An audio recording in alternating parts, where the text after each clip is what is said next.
In the previous episode, I explained how Gaudet was able to inspire so many through prayer, teachings, and being a friend. She did much more work in prison reform beyond her weekly prayer sessions. She helped prisoners get jobs after their release, which tends to be difficult due to stigmas around hiring convicts. She even helped a man who she inspired to convert to Christianity and becoming a local preacher upon his release. She became well known and respected among those with authority in the prison system. She convinced many judges to reduce sentences, send prisoners to safer prisons, and even, at times, entirely dismiss cases. Her visits helped humanize the prisoners to officials who worked at the jails and the greater community. The guards saw the care Gaudet showed the inmates and the respect given in return, showing many of them respect needs to be mutual and is not given but earned. She would even lecture guards, explaining to them that everyone makes mistakes and just because someone commits a crime does not justify the awful treatment they faced. She fought to change the system, ensuring that inmates had basic rights and safety. She would observe specific problems and begin taking steps to prevent others from dealing with the same issues. Prisons would not provide clothes for inmates in an attempt to dehumanize them and prevent them from attending their own trial. Gaudet would personally provide inmates with clothes until the prisons agreed to provide them.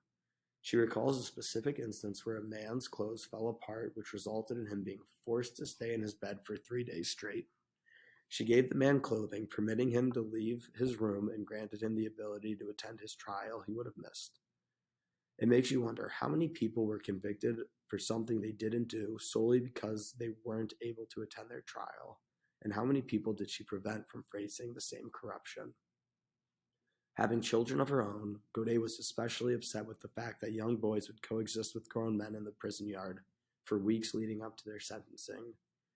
It was not until after their trials that they would be sent to a corrections facility for boys or sent home if they were found innocent.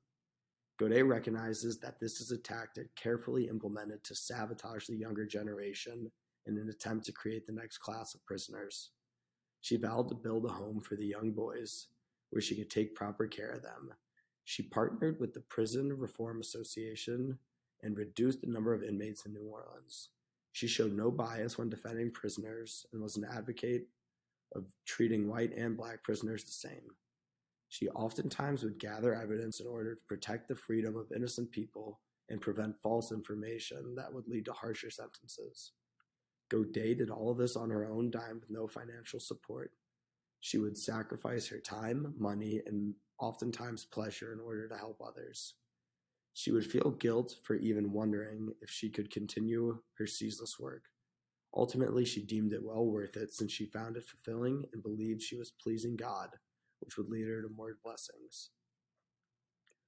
Her hard work with prison reform benefited so many, but her end goal is still a long way away from being achieved.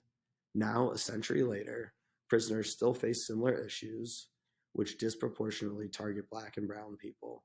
Just to list a few, prisoners are dehumanized, forced to do cheap labor, denied proper health care, physically and mentally abused, and living in overcrowded and dirty spaces.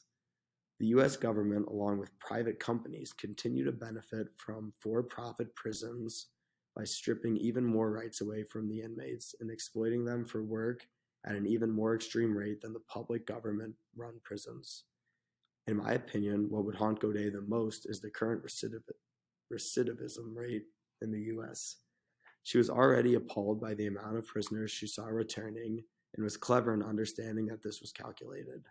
She made efforts to prevent this, making prisoners promise to change their ways upon release, but a much bigger systemic change is now necessary.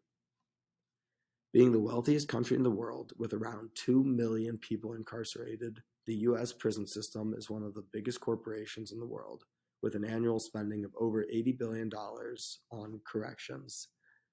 With over 40% of prisoners returning within a year, over 70% returning within 5, and nearly 85% arrested within 10 years of their release. It does not take a genius to understand. It does not take a genius to see that the system is completely rigged to catch people, keep them for as long as possible, and set them up so that their return is almost guaranteed. Nearly every prisoner who is able to work is essentially forced to do so for 13 to 50 cents an hour. Although slavery is illegal in the US, the government and large corporations continue to exploit people, especially minorities, and generate over $11 billion annually of goods and services through prison labor, while paying next to nothing. Once released from prison, the convict faces a whole new set of problems. A criminal record still prevents many from being hired due to stigma surrounding it. Over half of the unemployed men in their 30s have a criminal record. Probation is being used to keep people in the cycle and is now also privatized and for profit. It's odd that our elected officials don't see a problem with these statistics, despite the fact that countries such as Norway have recidivism rates as low as 20%. Norway's government places a heavy focus on education, rehabilitation, and reintegration. Many Scandinavian governments have a much more open prison system, promoting normalization. They encourage lots of visits from family and friends, allow some inmates to return home for up to a week every 6 months, give inmate wages that are comparable to similar jobs outside of the prison, have programs that allow inmates to get diplomas, and many more key differences in their corrections process. Normalization is essential in the process of reintegration. Once an inmate is released, they begin follow-up programs which provide the necessary resources to help them find a job and make sure they are adjusting properly to outside life. They study the psychology of prisoners and implement changes on what's best for them. Their society is much better off because of their strong morals, which are clearly reflected in their progressive prison model. It is needless to say, a complete rebuild of the awful American prison system is long overdue.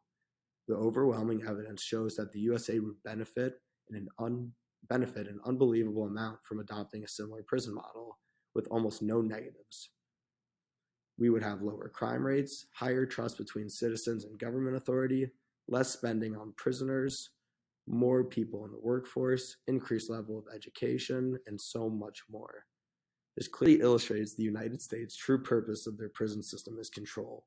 Time and time again, the United States government has intentionally oppressed marginalized groups and will continue to do so if nothing is done.